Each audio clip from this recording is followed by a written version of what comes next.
కాంగ్రెస్ ఘన విజయాలు సాధించింది. తక్కువ సమయంలో ఎవరో అంటే 10 ఇయర్స్ తెలంగాణ చేయని పనులు మేము కాంగ్రెస్ వాళ్ళు చేస్తామని చెప్తున్నారు. సో రేవంత్ రెడ్డి గారు కాంగ్రెస్ పార్టీకి ఈ రాష్ట్రానికి కాంగ్రెస్ పార్టీ తరఫున నాకున్నటువంటి చిన్న రాజకీయ పరిజ్ఞానంతో will be the last chief minister. Last chief minister. ఎందుకంటే రేవంత్ రెడ్డి గారిని కాంగ్రెస్ అధిష్టానం నమ్ముతలేదు. రేవంత్ రెడ్డి గారికి అపాయింట్మెంట్లు ఇస్తలేరు. కాంగ్రెస్ లో ముసలం పుట్టింది. కుడి వైపునున్న ఆర్థిక మంత్రి, ఎడమ వైపు ఉన్నటువంటి నీళ్ల మంత్రి, ముంగటున్నటువంటి రెవెన్యూ మంత్రి ఎప్పుడు ముఖ్యమంత్రి లేస్తే అప్పుడు కుర్చీ ఎత్తుకొని పారిపోదామా అని చూస్తానే ఉన్నారు.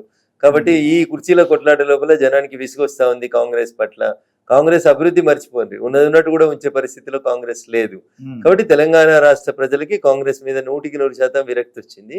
10 ఏళ్ల టీఆర్ఎస్ పాలన మీద కూడా విరక్తి వచ్చింది. ఒకటే ఒక ఆల్టర్నేట్ కనబడుతుంది, భారతీయ జనతా పార్టీ. వీళ్ళకు కూడా ఒకసారి అవకాశం ఇచ్చి చూద్దాం, తప్పకుండా మెరుగైనటువంటి పాలన ఇస్తారు. ఎందుకంటే గుజరాత్ లో, ఉత్తరప్రదేశ్ లో, మధ్యప్రదేశ్ లో, రాజస్థాన్ లో, ఛత్తీస్గఢ్ లో వాళ్ళ పాలన 2 సార్లు, 3 సార్లు, 5 సార్లు, కొన్ని రాష్ట్రాల్లో 7 సార్లు కూడా కంటిన్యూస్ గా గవర్నమెంట్స్ వస్తున్నాయంటే వాళ్ళ పాలన మంచిగా ఉంది అనేది ప్రజల అభిప్రాయం. నెక్స్ట్ టైం ఖచ్చితంగా తెలంగాణ రాష్ట్రంలో భారతీయ జనతా పార్టీ అధికారంలోకి వస్తుంది. అయితే వాళ్ళు ఏమంటారంటే మీకు కులగణన మేము స్టార్ట్ చేసాము, అది చూసి మోడీ గారు దేశం అంతా పెట్టారని. నేను కులగణన అంటే అది పెట్టారంటే కారణం కాంగ్రెస్ వల్లనే.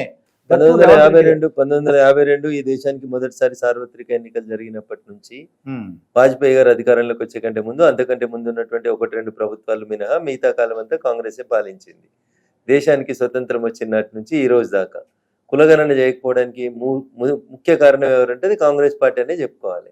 తెలంగాణలో ఏదో ఒక సర్వే చేసి ఆ సర్వేని పట్టుకొని వచ్చి మేము కులగణన చేసినామని చెప్పి సంకలు గుద్దుకుంటుంటే, మరి 55 సంవత్సరాల పాటు ఏకబిగిన ఈ దేశాన్ని పాలించినప్పుడు కాంగ్రెస్ కి ఎందుకు కులగణన చేయాలనేటువంటి ఆలోచనలు అనేది నా మొదటి ప్రశ్న. రెండో ప్రశ్న, ఎవరు ఎంత ఉంటే వాళ్ళకి అంత ఇవ్వాలి, అందుకనే మేము కులగణన చేయాలనుకుంటున్నామని రాహుల్ గాంధీ గారు పార్లమెంట్ లో చెప్పిండ్రు.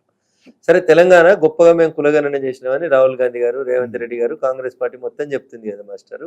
నాదొకటే సూటి ప్రశ్న, ఎవరు ఎంత ఉంటే వాళ్ళకి అన్ని ఇవ్వాలని చెప్పిండ్రు మీరు. మీ లెక్క ప్రకారం, మీ తొండి పంచాయతీ ప్రకారం తెలంగాణ రాష్ట్రంలో 10% మైనార్టీని కలుపుకుంటే బీసీల లెక్క 56% ఉందని మీరు చెప్తున్నారు.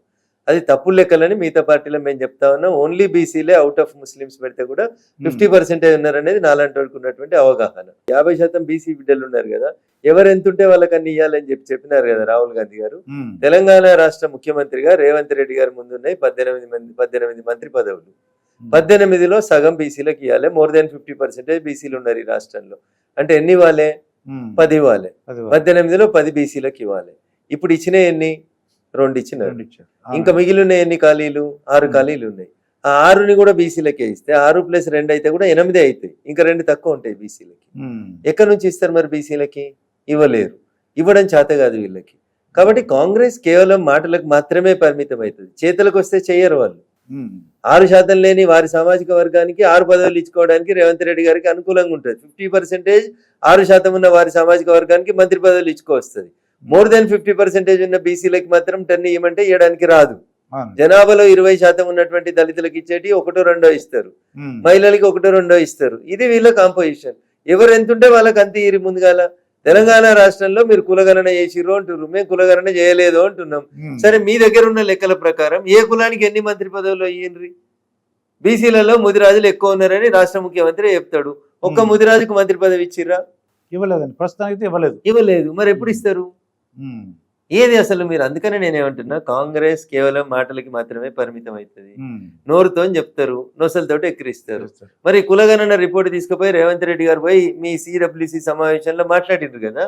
మరి అదే వేదిక మీద రేవంత్ రెడ్డి గారి తర్వాత మాట్లాడినటువంటి గౌరవ Rahul Gandhi, leader of opposition, అయ్యా రేవంత్ రెడ్డి గారు నువ్వు చాలా మంచి పని చేసినావు, మీరు వెంటనే, ఎందుకంటే మోర్ దాన్ 50% తెలంగాణలో బీసీలు ఉన్నారు కాబట్టి, మీరు ముఖ్యమంత్రి పదవిలోంచి దిగిపోయి అక్కడ ఉన్నట్టు ఏదో ఒక బీసీ బిడ్డకో, కొండా సురేఖకో, మహేష్ గౌడ్కో, లేకపోతే మధు యాష్కికో, లేకపోతే పొన్నం ప్రభాకర్ గారికో ఎవరికో ఒకరికి ఇచ్చేసి ముఖ్యమంత్రి పదవి, బీసీలకి 50% కంటే ఎక్కువ మంత్రి పదవులు ఇయ్యండ్రి, ఇది సిడబ్ల్యూసి తీర్మానం అని చెప్పని ఉంటుంది. అది చేయరండి.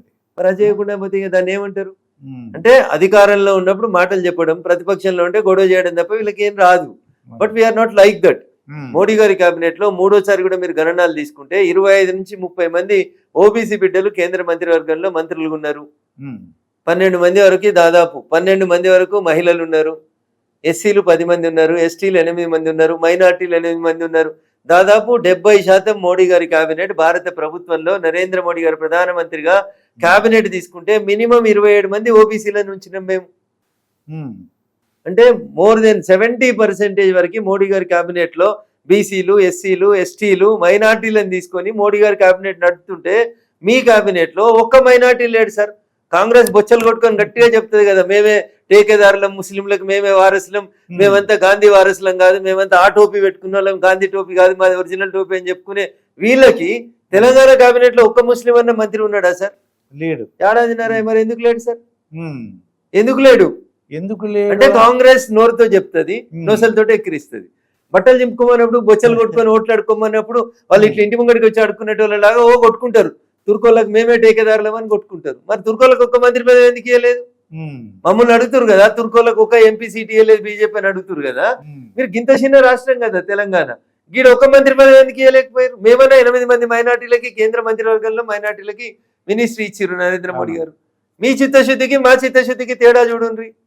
మేము 60 నుంచి 70% మేము సామాజిక సంతులితని పాటించి బీసీలు, ఎస్సీలు, ఎస్టీలు, మైనార్టీలకి కేంద్ర కేబినెట్ ప్రాతినిధ్యం ఇస్తుంది. నరేంద్ర మోడీ గారు స్వయాన ఒక ఓబీసీ. ఇంకేం కావాలి సార్? మీరేం చేస్తారు, మేమేం చేస్తున్నాం? మీరు కులగణన చేసి మీరేం చేస్తారు? అగ్రకులాల చేతిలో పెత్తనం పెట్టి బీసీలని అనగదొక్కే కార్యక్రమం మీరు చేస్తా ఉన్నారు. మీరు కులగణన చేసింది ఏదో టైంపాస్ కి, లెక్కలు చెప్పుకోవడానికి. నిజంగా నేను చెప్పిన టైంపాస్ అనే పదం మీకు బాధ కలిగిస్తే, నిజంగా మీకు బీసీ కులగణన మీద మీకు చిత్తశుద్ధి ఉంటే వెంటనే రాష్ట్రానికి బీసీ ముఖ్యమంత్రిని ఇవ్వండి. మీ పిసిసి అధ్యక్షుడు మహేష్ కుమార్ గౌడ్ గారు ఉన్నారు, కొండా సురేఖ గారు ఉన్నారు, పొన్నం ప్రభాకర్ గారు ఉన్నారు. మధుయాష్ గారు ఎమ్మెల్యే ఎమ్మెల్సీ ఏది లేరు కాబట్టి సరే మధుయాష్ గారిని కొద్దిసేపు పక్కకు పెడదాం. ఉన్న ఎమ్మెల్యేలు ఉన్నారు కదా, ఎమ్మెల్యేలలో ఆది శ్రీనివాస్ గారు వేములవాడ ఉన్నారు, శ్రీహరి గారు ఉన్నారు మహబూబ్ నగర్ జిల్లా నుంచి. చాలా మంది బీసీ బిడ్డలు ఉన్నారు కదా, ఇచ్చేయండి. 10 మంది మంత్రి పదవులు బీసీలకి ఇవ్వండి. ఏదో విప్పిచ్చినాము, చీప్ విప్పిచ్చినాము, గాలెక్కలు కలిపి మేము బీసీలకు సగం ఇచ్చినామని చెప్పుడు ఎందుకు? నిర్ణయాత్మక శక్తి 2 సంవత్సరాలు రేవంత్ రెడ్డి గారు అయిపోయినాక 3 సంవత్సరాలు ఒక బీసీ బిడ్డకు ముఖ్యమంత్రి ఇవ్వమని చెప్పు కాంగ్రెస్ పార్టీని. అలా చేయబడి దమ్ముందా లేదని మీరు ప్రశ్నిస్తున్నారు. అరే ఎవరికి ఎంత ఉంటే వాళ్ళకంతా లోక్సభలో చెప్పింది కదా, లోక్సభలో ప్రతిపక్ష నాయకుడు చెప్పింది చేయమంటున్నాం సార్. దేశంలో మీరు ఎట్లా లేరు, ఉన్నాయి 3 రాష్ట్రాలు, ఒక రాష్ట్రంలో ప్రయోగం చేయండి. మీరు చేసిన కులగణన కరెక్ట్ అని మీరు నమ్మితే, మీరు నిజంగా సామాజిక సంతులితకి కాంగ్రెస్ పార్టీ ఎప్పుడైనా కట్టుబడి ఉంటే ఒక బీసీ బిడ్డను ముఖ్యమంత్రి చేయమన్నారు.